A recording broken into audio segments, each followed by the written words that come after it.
सहारनपुर में समाजवादी पार्टी के वरिष्ठ नेता और पार्षद दल के नेता टिंकू अरोड़ा अभिषेक उर्फ टिंकू अरोड़ा जी पर एक एफआईआर हो गई है। दरअसल टिंकू अरोड़ा ने सहारनपुर के एक वकील हैं नितिन ग्रोवर, उनकी वकालत पर सवाल उठाए और उनको लेकर एक पोस्ट जो है वो सोशल मीडिया पर शेयर भी की। पुराना मामला आ रहा है, पहले भी वकील का कहना था कि भाई इनके ये जो लोग हैं मिलकर एक मंदिर की जमीन पर जो है वो कब्जा करना चाहते हैं। अब एफआईआर दर्ज हुई है। एफआईआर में कहीं ना कहीं वकील ने इनके ऊपर रंगदारी मांगने का आरोप लगाया। रंगदारी के मामले में इनका एफआईआर दर्ज हुई है। टिंकू अरोड़ा से बात कर लें। आपने वकील साहब की वकालत पे सवाल उठाए और उसके बाद एफआईआर दर्ज हो गई कि भाई गिरोह चलाते हैं और रंगदारी मांग रहे हैं मुझसे। थोड़े में ज्यादा स्वाद यही तो है इसकी खास बात। वाओ मामा क्या स्वाद है। अरे मेरे राजा देखिए, एक तो वो वकील नहीं है। सबसे पहले आप ये ध्यान रखिए, वकील एक पाक साफ पेशे का व्यक्ति काम करता है। वकील का काम है लोगों को इंसाफ दिलवाना, जो मुझे सहारनपुर अधिवक्ता एसोसिएशन ने देने का काम किया है और मैं उनका आभार व्यक्त करता हूं। जैसे ही मैंने इसकी bar council of Uttar Pradesh में शिकायत की, ये चिल मिला गया, क्योंकि इसे पता है 101% जो ये था, ये मुंशी था, ये मुंशी ही बनेगा। और मैं जो छठी पास व्यक्ति हूं, जिसे अकल नहीं है, जिसे नॉलेज नहीं है, वो इसे कानून भी सिखाएगा और लोगों को ब्लैकमेल करने का खमियाजा भी इसे भुगतना पड़ेगा। ये दोबारा से मुंशी बनेगा। 3 महीने 6 महीने मुश्किल से 1 साल के अंदर अंदर ये कार्रवाई हो जाएगी।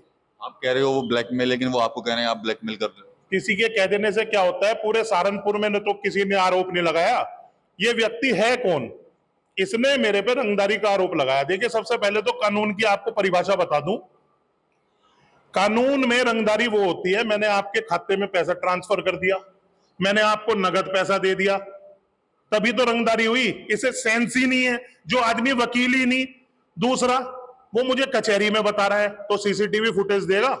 मैं उस दिन अपने घर से ही दोपहर को निकला। निकलने के बाद में एक वरिष्ठ व्यापारी नेता के पास गया, व्यापारी नेता के बाद में एक धार्मिक स्थल पे गया, धार्मिक स्थल पे मैं एक कार्यक्रम में शामिल हुआ, उसके बाद में नगर निगम आया। शाम को 6:30 बजे मैं नगर निगम से निकला। मेरे पे सड़क पे चलने की भी सीसीटीवी फुटेज है। लेकिन क्या है, इसके साथ सत्ता पक्ष का एक जनप्रतिनिधि लग गया है और वो जनप्रतिनिधि मेरी आवाज को दबाना चाहता है। क्यों? मैं सहारनपुर की जनता की आवाज उठा रहा हूं। सहारनपुर की जनता को जागरूक कर दिया मैंने कि तुम्हारे पे काले टैक्स कानून लग रहे हैं, लाइसेंस शुल्क लिया जा रहा है। तुम्हारा सत्ता पक्ष का जनप्रतिनिधि बोल ही नहीं रहा। आपको झूठे आश्वासन दे देता है कि जीआई सर्वे निरस्त हो गया। और आपको मैं एक बहुत बड़ा खुलासा करने जा रहा हूं आपके चैनल से। जो सहारनपुर में लाइसेंस बन रहा है, जो 2,500 से 3,000 में बनता होगा, आपने भी बनवाया होगा कभी, मैंने भी बनवाया है, मेरा भी 2,500 में बना था। आज वो 12,500 से 13,000 में बन रहा है, सिर्फ उस जनप्रतिनिधि की वजह से। क्यों? क्योंकि 9500 रुपए उसके जो जहां से सर्टिफिकेट मिलेगा ड्राइविंग का, वो उसका इंस्टीट्यूट है और सख्त आरटीओ के आदेश है कि वहीं से आपको लाना है। 32 स्कूल और भी हैं, लेकिन वहां से नहीं लिया जा रहा। सहारनपुर की आवाज टिंकू अरोड़ा उठाएगा। एक मुकदमा लगाया, 2 और लगा दो, खुली छूट है तुम्हें, जो तुम्हें करना कर दो। इस वकील, एक तो वकील कहते हो आप, मेरे मन को ठेस पहुंचती है, क्योंकि वकीलों ने तो न्याय दिलवाने का काम किया। हमारे भी कई वकील हैं जो हमारे मुकदमे लड़ रहे, और सहारनपुर में इतने वकील हैं जो लोगों को न्याय दिलवाने का काम कर रहे। इसने तो वकालत के पेशे को बदनाम करने का काम किया। लेकिन मैं उसका एक धन्यवाद भी करना चाहूंगा। मैंने अधिवक्ता बार संघ अधिवक्ता एसोसिएशन में उसके खिलाफ शिकायत करी। वहां वो अपना पक्ष ये रख सकता था कि जी मैंने तो वकालतनामा नहीं दाखिल किया, गलती से कर दिया। उसने इस एफआईआर में खुद एडमिट किया कि मुझे वकालतनामा ना लगाने के लिए दबाव दे रहे थे। यानी कि आपने सीओपी नहीं होने के बावजूद वकालतनामा लगा दिया, आपने क्राइम कर दिया।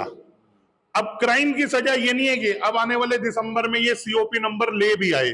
जो इसने क्राइम कर दिया उसकी सजा इसे बार एसोसिएशन उत्तर प्रदेश देगी, और मैं लगातार उसकी पैरवी कर रहा हूं और करता रहूंगा। आप तो प्रयागराज इसी चक्कर में गए थे क्या? जी, प्रयागराज इसी चक्कर में गया था। नोटिस जारी होने वाले हैं ना, तो इसी चक्कर में जाना पड़ता है। देखिए, सुनिए, लड़ाई लड़ी जाएगी आर पार की। क्यों? क्योंकि वो ब्लैकमेलर है। मैं किसी ब्लैकमेलर को पैसे नहीं दूंगा।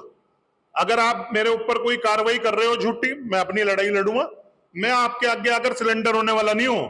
आप दूसरा मुकदमा करो, तीसरा करो, चौथा करो, खुली छूट है, करो आप।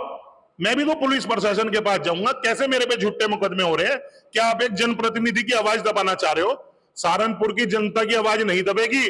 और मैंने अपने सिख समाज के लोगों को बताना शुरू कर दिया है कि अगर कोई सिख समाज का व्यक्ति आगे बढ़ रहा है तो ये जो सत्ता पक्ष का एक जनप्रतिनिधि है, ये आवाज दबाने का काम कर रहा है। मुझे मेरे सिख समाज ने तन मन धन से सपोर्ट करने के लिए कहा है।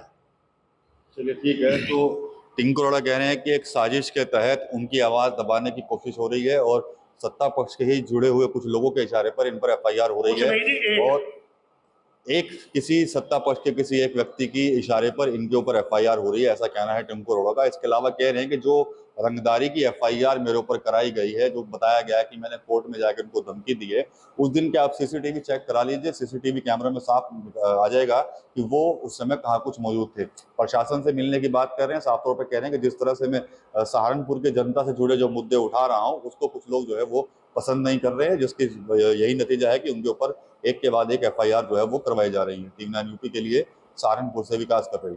थोड़े में ज्यादा स्वाद, यही तो है इसकी खास बात। वाओ मम्मा क्या स्वाद है, अरे मेरे राजा। सबका राजा आरती और मसाला